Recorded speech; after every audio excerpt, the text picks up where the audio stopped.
Hello everyone, welcome to IS point. आज हम लोग यहाँ पे बात करने वाले हैं लोकतंत्र के 3 नक्शे, राइट। क्योंकि लोकतंत्र के बारे में बहुत सारी जो बातें हैं वो हम समझ चुके हैं। अब उसके आगे की बात करेंगे। तो इसमें यदि हम बात करें कि पहले हमने देखा कि पहले क्या स्थिति थी, जो भी विदेशों की कंट्रीज हैं, देन उसके बाद क्या स्थिति है, ठीक है। तो ये सारी बातें हमने समझी हैं। अब हम यहाँ पे मैप के थ्रू समझने वाले हैं और एटलस आप सभी के हाथ में होने चाहिए। और यदि नहीं है तो आप लोग अभी लेके बैठ जाइए, जबकि आप मुझे सुन रहे होंगे तो आपके हाथ में एटलस होना चाहिए। मैंने आपको कल ही बता दिया था और इसमें काफ़ी वर्क करना है हमको, ठीक है। तो यदि हम बात करें पोलैंड के बारे में, मैंने आपको बताया था और आपके लिए होमवर्क भी था कि आपको एटलस में उसको सर्च करना है कि वो कहाँ पे है, उसके अगल बगल की कंट्रियाँ कौन कौन सी हैं, देन वो उससे रिलेटेड जो भी मतलब कि जो सीमा साझा करते हैं, कुछ सागर हैं, तो उनके बारे में भी बात करनी थी, ठीक है। अब यदि हम बात करें कि लोकतंत्र में 3 नक्शे, जो हमारी हेडिंग है, इसमें यदि हम बात करते हैं तो हमने जो कथाएं पढ़ी हैं 20वीं सदी के दुनिया के इतिहास में, वैसी कथाएं भरी पड़ी हैं, ठीक है। तो इसमें क्या बात की गई है कि हमने जो भी कथाएं ऊपर पढ़ी हैं, तो 20वीं सदी के दुनिया में, अभी हमारी कौन सी सदी चल रही है, 21वीं सदी चल रही है। तो इसमें क्या बात की जा रही है, 20वीं सदी यानी कि 1900 तक की हम बात करते हैं, ठीक है। तो ये 20वीं सदी कहलाती है। अब 2000 चल रहा है, ये 21वीं सदी है। तो दुनिया के इतिहास में वैसी कथाएं जो हैं, कोई एक ऐसा देश नहीं था, चिले नहीं था या कि पोलैंड नहीं था, और भी दुनिया के कई सारे ऐसी देश मतलब ऐसी कंट्रियां थी जिनमें कि ऐसी घटनाएं हुई हैं। लोकतंत्र आने की, लोकतंत्र को मिलने वाली चुनौतियों की, सैनिक तख्ता पलटों की, लोकतंत्र बहाल करने के लिए लोगों के संघर्षों की, लोकतंत्र की तरफ जाने और उसके रास्ते में आने वाली परेशानियों में क्या कोई स्पष्ट संकेत या प्रवृत्ति भी दिखाई देती है। तो आइए, हमने लोकतंत्र की जिन मूल विशेषताओं का जिक्र पहले किया था, उनके आधार पर दुनिया के विभिन्न देशों में लोकतांत्रिक व्यवस्था की पहचान करें, ठीक है। तो यहाँ पे ये जो हमको कई सारे क्वेश्चंस दिए गए हैं कि लोकतंत्र को मिलने वाली चुनौतियों, यानी लोकतंत्र आने की, लोकतंत्र को मिलने वाली चुनौतियों की, सैनिक तख्ता पलटों की, लोकतंत्र बहाल करने के लिए लोगों के संघर्ष की, लोकतंत्र की तरफ जाने और उसके रास्ते में आने वाली परेशानियों में क्या स्पष्ट संकेत या प्रवृत्ति, यानी बात करें विशेषता, भी दिखाई देती है, ठीक है। तो इसमें क्या बताया गया है कि इन सभी को हम लोग अभी समझेंगे और इनकी पहचान भी करेंगे। यहाँ दिए गए नक्शे यही काम करते हैं। नीचे दिए गए तीनों नक्शों को गौर से देखिए और ये जानने की कोशिश कीजिए कि 20वीं सदी में जिस तरह से लोकतांत्रिक व्यवस्था का विस्तार और विकास हुआ, उसमें कोई स्पष्ट, यानी कि यदि हम बात करें तो कोई स्पष्ट धारा या प्रवृत्ति दिखाई देती है या नहीं, ठीक है। पहले नक्शे में द्वितीय विश्व युद्ध के थोड़े ही समय बाद 1950 तक लोकतांत्रिक शासन व्यवस्था वाले देशों को दर्शाया गया है। यानी कि अभी हम जस्ट देखेंगे नीचे, यदि आपके पास हार्ड कॉपी में बुक होगी तो आपको वो दिखाई दे रहा होगा कि नीचे जो है वो उसमें मैप बने हुए हैं, ठीक है। वर्ल्ड का मैप बना हुआ है, कोई एक कंट्री का नहीं है। तो वहाँ पे जो पॉलिटिकल मैप है उसमें हमको पहले डिस्कस करना है। इसमें क्या बात की जा रही है, द्वितीय विश्व युद्ध के थोड़े ही समय बाद 1950 तक लोकतांत्रिक शासन व्यवस्था वाले देशों को दर्शाया गया है। इस नक्शे में ऐसे देश भी शामिल हैं जहां सन 1900 तक लोकतांत्रिक व्यवस्था कायम हो चुकी थी। दूसरा नक्शा सन 1975 का है, ठीक है। हालांकि कई सारे नक्शे बनाए गए हैं जब तक दुनिया के अधिकांश उपनिवेशों को राजनीतिक आज़ादी मिल गई थी। आखिर में हम एक और कदम आगे बढ़कर 21वीं सदी की शुरुआत में सन 2000 का नक्शा देखते हैं, ठीक है। तो यहाँ पे तीनों ही नक्शे दिए गए हैं। 1900 की घटना, 1950 तक के जो भी लोकतांत्रिक देश थे, 1950, 1900 और 1975, देन 21वीं सदी यानी कि 2000 की, ठीक है। तो इसमें हमको चर्चा करना है देन अब हम यहाँ पे बात करेंगे कि इन नक्शों को देखते हुए आइए हम खुद से कुछ सवाल पूछें। 20वीं सदी में लोकतंत्र की यात्रा कैसी रही, इसके विस्तार में क्या क्या मतलब कि क्या कोई स्पष्ट प्रवृत्ति दिखाई देती है, यह विस्तार कब हुआ और किस क्षेत्र में हुआ। ठीक है, वो सारी बातें हम लोग यहाँ पे देखने वाले हैं मैप के थ्रू। तो यदि आपको ये जो स्लाइड में मैप दिख रहा है, हो सकता है थोड़ा छोटा दिख रहा हो, बट आपके पास हार्ड कॉपी होगी या तो सॉफ्ट कॉपी में, दैट मीन्स ई मोड में भी है, तो आप लोग जूम करके देख सकते हैं। ठीक है, यहाँ पे क्या बात की गई है कि 1900 और 1950 के बीच का लोकतांत्रिक सरकारें। ठीक है, तो सबसे पहले हम देखेंगे 1900 और 1950 के बीच की जो भी डेमोक्रेसी थी या कि जो भी सरकारें थी उनके बारे में हम देखेंगे। तो आपको सबसे पहले मैप देखने का बेहतर तरीका होता है, यहाँ पे जो चीज़ें लिखी होती हैं वो हमको समझना पड़ता है। ठीक है, कि यहाँ पे आखिर क्या क्या लिखा गया है। जैसे आपको रेड में दिखाया जा रहा है, जो रेड कलर का है कि 1900 और 1950 में लोकतांत्रिक सरकारें, और जो येलो कलर में आपको दिखाया जा रहा है कि 1900 में नहीं पर 1950 में लोकतांत्रिक सरकारें। ठीक है, यानी कि रेड कलर का मतलब है कि कुछ तो 1900 में हो गई, कुछ 1950 में इनको लोकतंत्र का अधिकार मिल चुका था या लोकतांत्रिक सरकारें व्यवस्थित हो चुकी थी इन देशों में। लेकिन यहाँ पे क्या है कि 1900 में तो नहीं, लेकिन 1950 में क्या होता है कि लोकतांत्रिक सरकारें अच्छी तरीके से वर्क करने लगती हैं और इन कंट्रियों में व्यवस्था लोकतांत्रिक सरकारों की हो जाती है। ठीक है, तो अब यदि हम बात करें यहाँ पे हम बात करते हैं तो 1900 और 1950 में लोकतांत्रिक सरकारें। ठीक है, तो इसमें यदि हम बात करें तो देखते हैं कि जो रेड कलर का है यानी कि ये जो उत्तर अमेरिका है। ठीक है, यहाँ पे यदि आपको पता हो जो 7 कॉन्टिनेंट है, यानी अभी वर्तमान समय में, हालांकि 8वां जीलैंडिया हम पढ़ चुके हैं, बट जीलैंडिया अभी हमको मैप में नहीं दिखाया गया है। तो अब जो न्यू मैप आएगा उसमें हो सकता है कि दर्शाया जाए, बट अभी तक नहीं है। ठीक है, तो हम 7 कॉन्टिनेंट की ही बात करेंगे, यानी 7 महाद्वीप की ही बात करेंगे। तो पहला तो अपना एशिया महाद्वीप हो गया। ठीक है, उसके बाद हम बात करें यदि इधर यूरोप महाद्वीप है, देन अफ्रीका महाद्वीप है, ऑस्ट्रेलिया महाद्वीप है, और उत्तर अमेरिका और दक्षिण अमेरिका। ठीक है, तो हम बात करें यदि तो यहाँ पे आप देखेंगे कि पहला हो गया जो एशिया महाद्वीप है, दूसरा यूरोप है, तीसरा हमारा अफ्रीका है, चौथा में क्या है हमारा ऑस्ट्रेलिया है, पांचवें में उत्तर अमेरिका है, छठवें में जो यदि हम बात करते हैं तो क्या है दक्षिण अमेरिका। ठीक है, और इसके बाद हम बात करें तो एक और हमारा महाद्वीप है, तो इसके बारे में अभी हम चर्चा करेंगे। अब यदि हम यहाँ पे बात करें जो हमारा 7वां कॉन्टिनेंट है, ठीक है, वो है अंटार्कटिका। तो ये 7 जो कॉन्टिनेंट है उनको नोट कर लेना है। देन उसके बाद हम देखते हैं कि जो 1900 या कि 1950 में जितने भी जो भी देश थे, यानी कि जो भी हमारे महाद्वीप थे, उनमें से कौन कौन सी कंट्रियां ऐसी थी जो कि क्या हो चुकी थी, मतलब उनको स्वतंत्रता मिल चुकी थी, एक लोकतांत्रिक सरकार के रूप में स्थापित हो चुकी थी, और कुछ कंट्रियां ऐसी हैं जो कि 1900 में तो नहीं हुई थी, लेकिन 1950 में मतलब आते आते पूर्ण रूप से क्या हो गई थी, एक लोकतांत्रिक सरकार के रूप में स्थापित हो गई थी। ठीक है, तो इसमें ये है हमारा उत्तर अमेरिका। उत्तर अमेरिका की यदि हम बात करते हैं तो इसमें क्या क्या दर्शाया गया है, यानी कि ये 1900 की बात करें तो 1900 यानी कि हम देखते हैं कि 1900 में, अब ऐसा नहीं कि सिर्फ 1900 में ही हो गया था, 1901, 2, 3, 4 जो भी है, क्या कि 1910, 1920, यानी कि सबका अपना अपना अलग अलग इतिहास है। अब यहाँ पे यदि हम बात करें तो जो ये हमारा क्या है उत्तर अमेरिका। ठीक है, उत्तर अमेरिका में भी 50+ कंट्रियाँ हैं, तो वहाँ पे ये तो महाद्वीप हो गया, इसीलिए आपको पूरा ऐसे दिखाया गया। जब आप अलग अलग पढ़ेंगे कि उत्तर अमेरिका का मैप देखेंगे, देन आप देखेंगे दक्षिण अमेरिका का मैप देखेंगे, तो वहाँ पे बेहतर तरीके से आपको समझाया जाएगा। ठीक है, कि दक्षिण अमेरिका का मैप क्या क्या है, उत्तर अमेरिका का मैप क्या क्या है, और उसके बाद एशिया में कौन कौन सी कंट्रियां हैं, कौन कौन से देश हैं।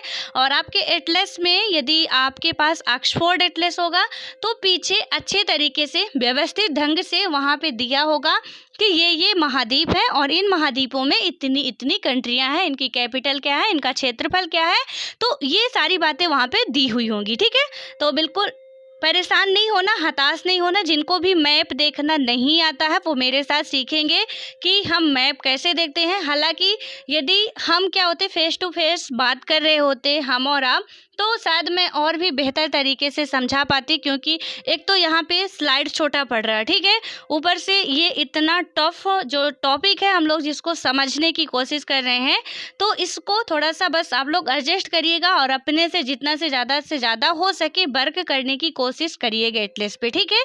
क्योंकि यदि ये तैयार हो गए आपको, तो यकीन मानिए आपके हिस्ट्री यानी जीएस पेपर 1 से लेके जीएस पेपर 3-4 तक के पूरे ऐसे तक की मैं गारंटी लेती हूँ कि कहीं ना कहीं सारे कंसेप्ट हमारे क्लियर होते जाएंगे, जियोग्राफिकल जो भी हैं।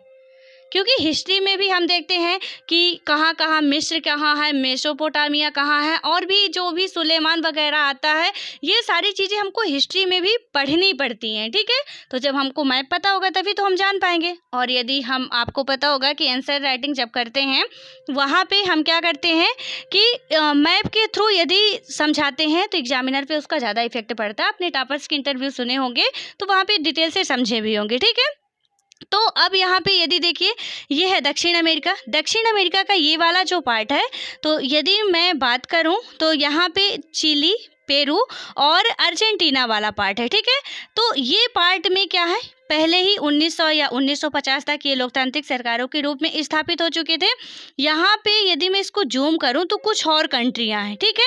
ये कंट्रियाँ जो आपको दिखाई दे रही हैं, तो पहले तो क्या था, ये पनामा नहर के द्वारा दक्षिण अमेरिका और हमारा उत्तर अमेरिका का जो पार्ट है वो क्या होता है, जुड़ता है, ठीक है।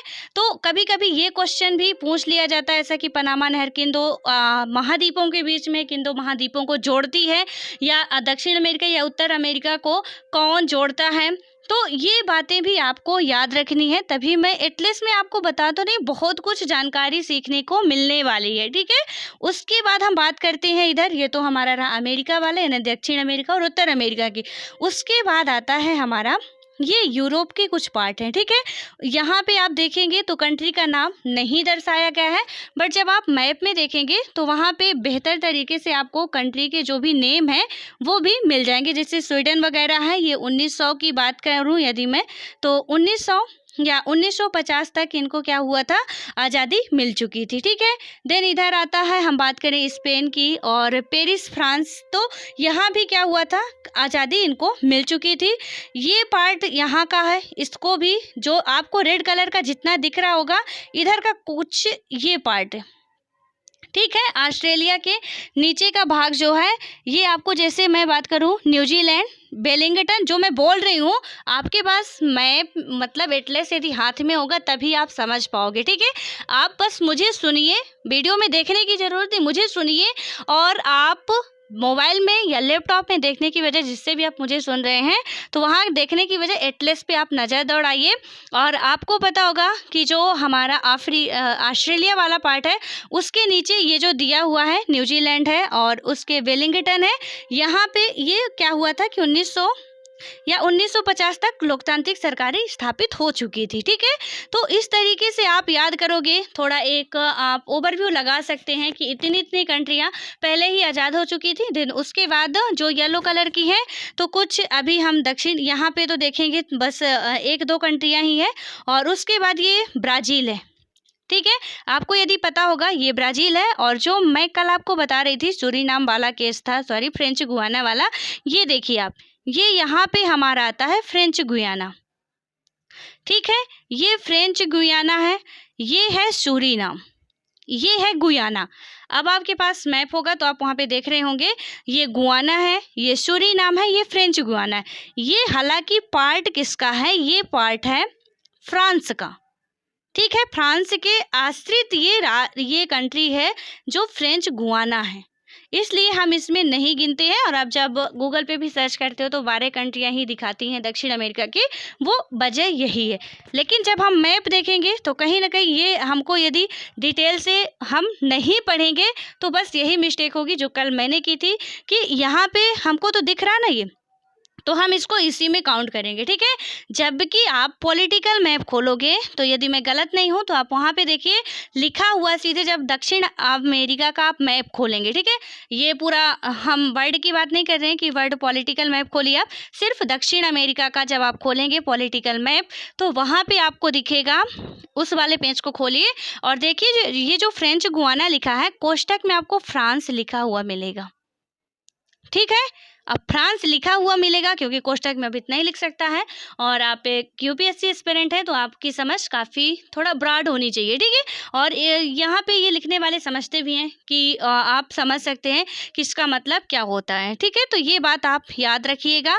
उसके बाद हम बात करें यदि, तो हमने ये बात कर ली कि जो येलो कलर के हैं, और ये आपके लिए होमवर्क है और इसको आपको बेहतर तरीके से करना है कि कौन कौन सी कंट्रियां हैं, ठीक है। यदि नाम अब यहाँ पे देखिए आप, ये जो अपना इंडिया आता है, प्यारा सा इंडिया ये दिख रहा है, यहाँ पे होता क्या है कि ये भारत है हमारा, ठीक है। यहाँ तक भारत, इसके बाद ये म्यांमार का क्षेत्र आ जाता है, ये म्यांमार हो गया, पाकिस्तान हो गया, भारत हो गया, ये श्रीलंका हो गया, ठीक है। इसके नीचे जो दिख रहा है ये श्रीलंका, ये तीनों ही कंट्रियां, बांग्लादेश भी है यहाँ पे। ये 1900 में तो नहीं लेकिन 1950 तक में आज़ाद हो गए थे, जैसे भारत पाकिस्तान 1947, ठीक है। म्यांमार इसी कुछ यही समय था, इसका मुझे एग्जैक्ट याद नहीं है।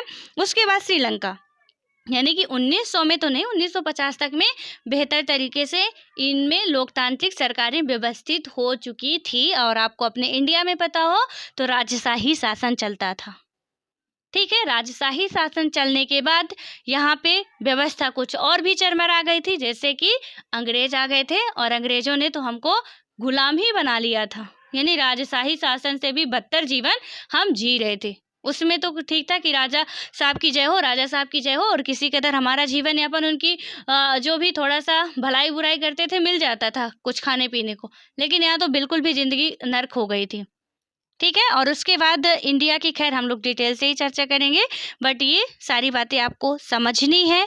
उसके बाद अब आता है, हम यदि आगे की बात करें क्योंकि 3 मैप हमको देखने हैं, ठीक है। तो आता है 1975 में लोकतांत्रिक सरकारें। अब बात करें यदि, तो 1975 में लोकतांत्रिक सरकार का सिर्फ यहाँ पे जिक्र किया गया है, तो ये पार्ट है, ठीक है। यहाँ अमेरिका का कुछ पार्ट है। उसके बाद आता है यहाँ पे यदि हम बात करें तो ये जो लैंड लॉक कंट्री मैंने कल बताया था दक्षिण अमेरिका की, वो है बोलीविया, यहाँ पे, ठीक है।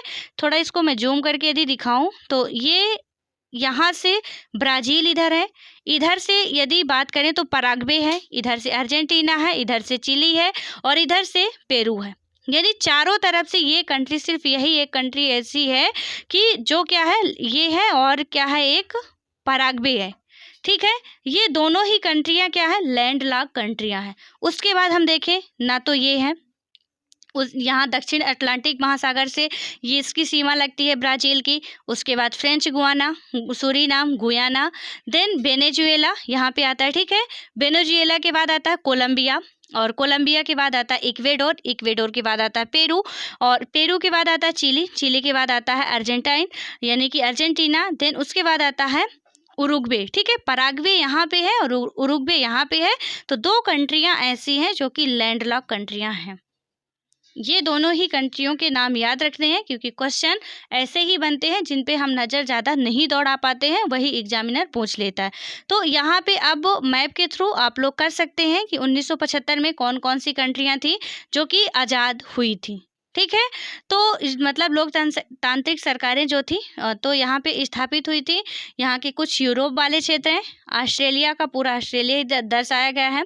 ये भी दर्शाया गया आपको जितना कि उसमें दर्शाया गया था 1950 तक की घटनाएं, वही इसमें दर्शाया गया है, ठीक है। उसके बाद आता है, हम बात करें 2000 में लोकतांत्रिक सरकारें। अब बात करते हैं कि 2000 में लोकतांत्रिक सरकारें कितने देशों में आ चुकी थी, यानी 18वीं शताब्दी, 19वीं शताब्दी, 20वीं शताब्दी तक में कितने देश ऐसे थे जहाँ पे कि लोकतांत्रिक व्यवस्थाएं स्थापित हो चुकी थी। तो हम देख रहे हैं कि मतलब यदि हम अफ्रीका को छोड़ दें, ठीक है, क्योंकि यहाँ पे जो रूस है या कम्युनिस्ट पार्टी वाला है, ठीक है, तो कुछ ऐसी कंट्रियाँ हैं जिनको यदि हम छोड़ दें तो हम देख, यहाँ पे ये चीन है, ठीक है, साम्यवादी शासन वाला, तो चीन है और कुछ कंट्रियाँ हैं यहाँ की जो कि मध्य एशिया की हैं, तो या अफ्रीका की ये जो दिख रही हैं, ठीक है, ये कंट्रियां जो आपको दिख रही हैं, तो इन कंट्रियों को यदि छोड़ दे, इधर का पेरू छोड़ दे हम, तो यहाँ पे देख रहे हैं कि जितना भी ऑल ओवर वर्ल्ड है हमारा, वहाँ पे इन देशों में लोकतांत्रिक सरकारें स्थापित हो चुकी हैं 2000 तक, यानी कि 19वीं सदी तक जो है, या कि हम बात करें 21वीं सदी तक लोकतांत्रिक सरकारें पूर्ण रूप से क्या हो चुकी हैं, स्थापित हो चुकी हैं। हालांकि बहुत सी कंट्रियां ऐसी हैं, जैसे हम अफ्रीका की ही बात कर लें तो उत्तरी अफ्रीका में देखते हैं, मैप हम ऐसे भी समझते हैं, ठीक है, कैसे समझते हैं, जैसे ये यहाँ पे अमेरिका है, अब इसको हम ऐसे करें, यदि ईस्ट वेस्ट नॉर्थ साउथ, ठीक है, यानी इधर का पार्ट दक्षिण अमेरिका हो गया, इधर का उत्तरी पूर्वी अमेरिका, इधर का भाग बात करें तो पश्चिमी अमेरिका, उत्तरी अमेरिका, यदि कोई ऐसी बात करता है, यानी कि दक्षिण अमेरिका में भी, कि दक्षिण अमेरिका के उत्तरी भाग में कौन कौन से देश हैं, या कि हम भारत में ही बात कर रहे हैं तो हम देखते हैं कि उत्तर भारत, दक्षिण भारत, पश्चिम भारत में कौन कौन से राज्य हैं, ये सारी बातें हम समझते हैं, ठीक है। तो अब इसको क्या करना है, ये आप लोगों के लिए होमवर्क है, इसको क्योंकि यहाँ पे कंट्रियों का नाम दर्शाया नहीं गया, ठीक है, इसलिए कंफ्यूज नहीं होना, जब आप टेस्ट पे देखोगे ये रूस है पूरा, जो कि एशिया महाद्वीप का सबसे बड़ा देश भी है, तो आपको ये सारी बातें, और एक बात अभी थोड़ा सा मैं आपको समझाना चाहूँगी, यहाँ पे ये जो दिख रहा है, ठीक है, ये पार्ट जो दिख रहा है रूस का, आपको कटा-फटा दिख रहा होगा, तो ये पार्ट है और ये पार्ट है, थोड़ा जरा इसको यदि हम फोल्ड करेंगे तो इमेजिन करिए कि यदि हम फोल्ड करते हैं, क्योंकि हमारी पृथ्वी गोल है, हमारी पृथ्वी क्या है, एक अंडाकार की है, और इसमें जो मैप में एक क्या है कि हम मानक रेखा लिए हुए हैं, ऐसा तो है नहीं कि हम एग्जैक्ट मैप बना सकते हैं, और आपको पता है कि ये टेढ़ा मेढ़ा, ठीक है, सब कुछ इधर उधर जिगजैग साइड का बनता है। तो अब इसमें होता क्या है, ये रूस वाला जो पार्ट है, यहाँ से आपको इस तरह दिख रहा है, यहाँ से इस तरह दिख रहा है, यानी इसको हम फोल्ड करेंगे तो ये आपस में जुड़ जाएंगे।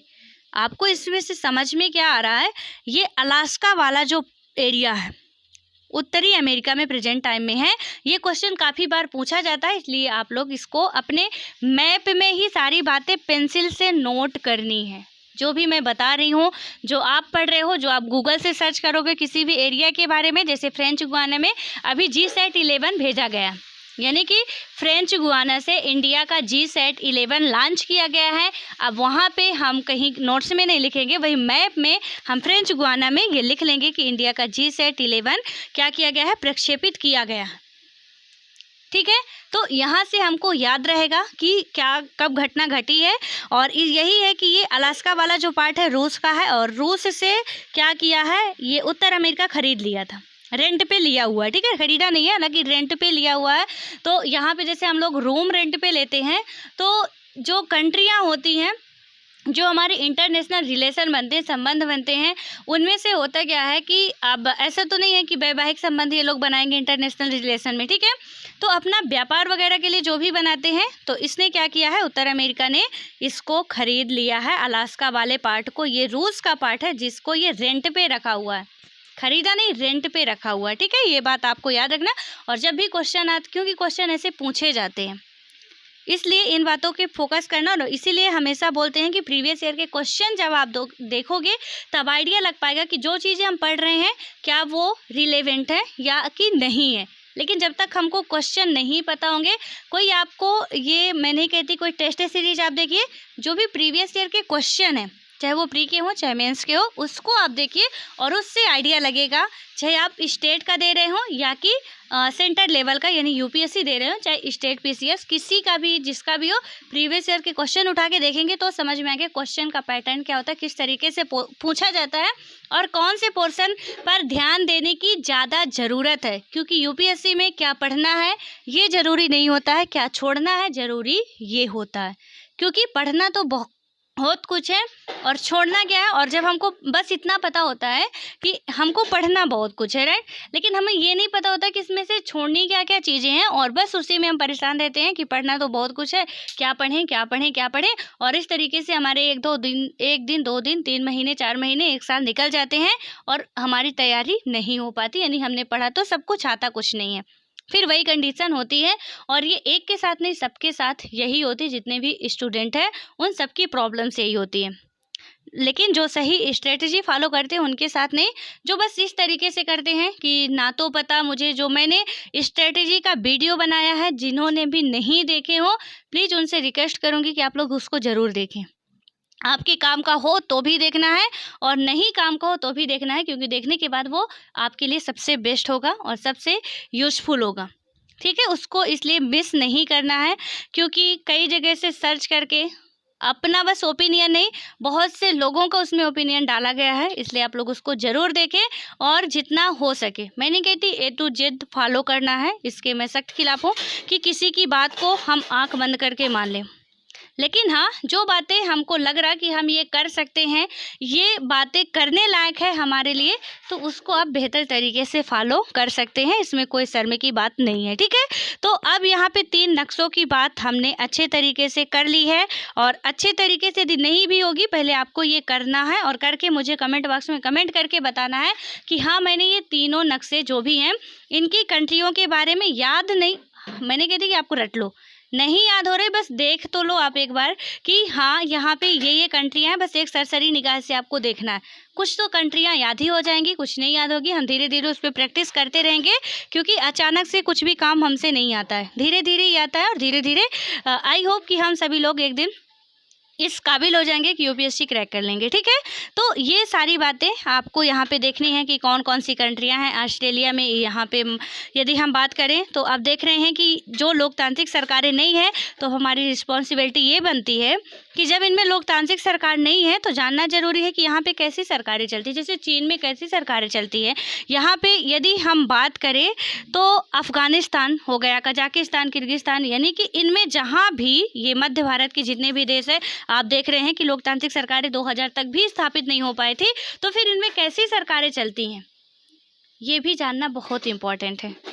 ठीक है, तो ये जानना, ये छोड़ देना कि बस 2000 तक लोकतांत्रिक सरकारें, इनके बारे में पढ़ के हम निकल जाएं, ये हमारे लिए सफिशेंट नहीं होगा। हमारे लिए ज़रूरी ये है कि इसको भी हमको पढ़ना पड़ेगा कि यदि इनमें लोकतांत्रिक व्यवस्था नहीं है तो फिर कैसी व्यवस्थाएं चलती है। ठीक है, सो आई होप कि आपको ये समझ में आ गया होगा। अब हम बात करेंगे यहाँ से पूरा अपना डिटेल से, आज तो मैप के बारे में ही चर्चा, मैप का ही है, लेकिन नेक्स्ट वीडियो में बात करेंगे, अच्छे तरीके से बेहतर तरीके से समझेंगे। तब तक आप लोग ये तीनों ही मैप जो वर्ल्ड मैप दिए गए हैं, ये पॉलिटिकल है, इस पे आपको वर्क करना है, और वर्क करने के बाद मुझे बताना है कि हाँ हमने ये चीज़ें कवर की है। ठीक है, और बताना ज़रूर है, तभी मैं कॉन्फिडेंस के साथ आगे बढ़ पाऊँगी कि हाँ आपका ये कंप्लीट हो गया है। अदरवाइज नहीं तो क्या लगेगा, मतलब आपसे नहीं आ रहा और हम आगे बढ़ जाएंगे तो कोई मतलब नहीं होगा पढ़ाने का।